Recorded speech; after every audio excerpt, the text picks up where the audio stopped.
এখন তো তোমরা জানোই কি আমাদের বিআর র্যাঙ্ক সিজন 48 চলে এসছে। আর এই সিজনে আমরা র্যাঙ্ক পুশ করতেও শুরু করে দিয়েছি। দেখতেই পাচ্ছ কি আমি হিরোইকের 2 স্টারে আছি। আর আমার গানে দেখতে পাচ্ছ কি আমি এসি 80 আর প্যারাফেল বেশি চালিয়েছি। আর শর্ট রেঞ্জে তো ম্যাক্স 7 আছেই, আর ট্রগানও আছে ভাই, কিন্তু ট্রগান কেন জানি না দেখাচ্ছে না এখানে। আর আজকে আমরা ফুল গেম প্লে দেখাবো, যেটার সাহায্যে তোমরা বহুত কিছু শিখতে পারবে। তো চলো ভিডিওটা স্টার্ট করা যাক। তো সবচেয়ে প্রথমে আমি সিলেক্ট করে নিই কি আমি কোন জায়গাটা নামবো। আমার ফেভারিট জায়গা বলতে মিল আছে আর এই অবজারভেটরি আছে। তাছাড়া আমার কোনো জায়গায় ভাল লাগে না, কারণ আমি খানিকক্ষণ পরেই বলছি তোমাদেরকে কি কারণ। আর এখন তো আপডেটের পর ভাই মিনি উজিও একটা হাতে ধরিয়ে দিয়েছে। তো আমার সাথে যদি কোনো ম্যানও নামে তাকে আমি খুব ইজিলি মারতে পারবো, মানে ওর কাছেও গান থাকবে কিন্তু যে আগে ফায়ার করবে তে জিতবে ভাই। তো দেখতে পাচ্ছ বন্ধুরা, এখন আমরা এই হিডেন ট্রিক্সটা ব্যবহার করব, যেটা তোমরা দেখে নাও এবং তোমরাও ইউজ করতে পারো। আর দেখতেই পাচ্ছ এখন আমি লুট করে নিচ্ছি ভালো ভালো গান, কারণ এই গান না থাকলে কিন্তু তোমার কোনো কাজই দেবে না ভাই ওখানে গেলে।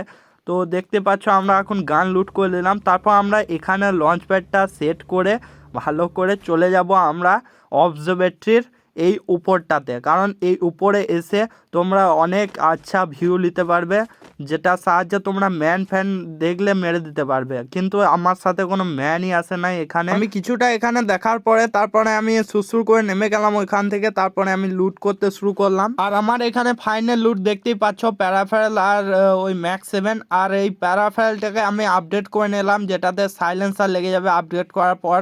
তো এখন আমার লুট পুরো কমপ্লিট হয়ে গেছে আর আমাদের জোনও চলে গিয়েছিল। তো আমরা গাড়ি নিয়ে বেরিয়ে পড়লাম জোনের হদিসে। তো আমরা দেখতেই পাচ্ছ এখন যাচ্ছি জোনের ভেতরে ঢুকে পড়লাম।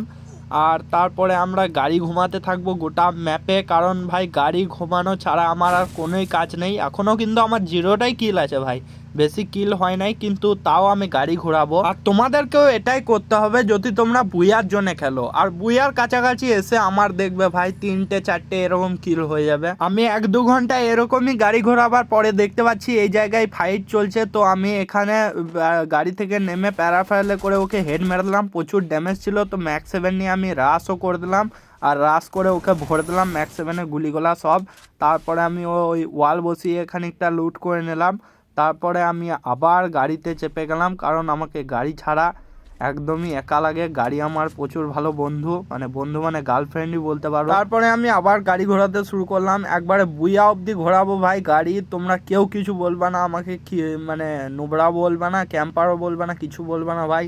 আমি এখন গাড়ি ঘোরাতে থাকবো শুধু। আবারও আধ ঘন্টা গাড়ি চালানোর পরে দেখি আমার গাড়ির তেল শেষ ভাই, আর সামনে ফাইটও চলছে। তো আমি গাড়িটা সামনে নিয়ে গিয়ে দাঁড় করালাম, আর এখান থেকে নেমে আমি ওকে একটা পজিশন নিয়ে হেডও মারলাম, আর বডিতে কিল এলো ভাই আমার। তারপরে আমি ওই তেল শেষ হওয়া গাড়ি নিয়েই আবার ছুটলাম দৌড়ে। আর ওই তেল শেষ হওয়া গাড়ি নিয়ে চালাতে চালাতে এতটাই হিট হয়ে গেল কি আমার গাড়িতে আগুন লেগে গেল। তাই আমি গাড়ি থেকে নেমে একটা ম্যানের কিট জ্বালাচ্ছিলাম, আর এই ম্যানটাকে মারতে শুরু করতে ম্যানটা টাওয়ারের কভারে চলে গেল। তাই আমি এখানে একটা সেই ড্যামেজ দেয় না ওইটা লাগিয়ে এখানে বসেই থাকলাম। তারপর দেখছি ভাই পেছন দিক দিয়ে একটা গাড়ি চলে আসছে আমাকে মারার জন্য। আমি এই দিক হলাম আর ওকে 30-এর ড্যামেজ পড়লো, আর ওর ডাবল ভেক্টরওয়ালা ছিল ভাই। আর আমি ম্যাক্স 7-এ ফুল বডি ভরে দিলাম, আর এই গাড়িটা নিয়েই ওর দিকে রাশ করে দিলাম ভাই। আর এই গাড়িটাতেও আগুন লেগে গেল, এই গাড়িটাতেও বেশি তেল ছিল না। তো ও ঘুরে আসছিল আর আমার স্কিনটা আটকে গিয়েছিল, তো আমি ভালো করে খেলতেও পারছিলাম না। আরে ভাই পাউডারটা নিতে দে ভাই। তারপর দেখছি আরে ভাই হেড মেরে দিয়েছে আমাকে। আরে ভাই এই ম্যাচটা এই মিস্টেকের জন্য মিস চলে গেল ভাই বুয়া।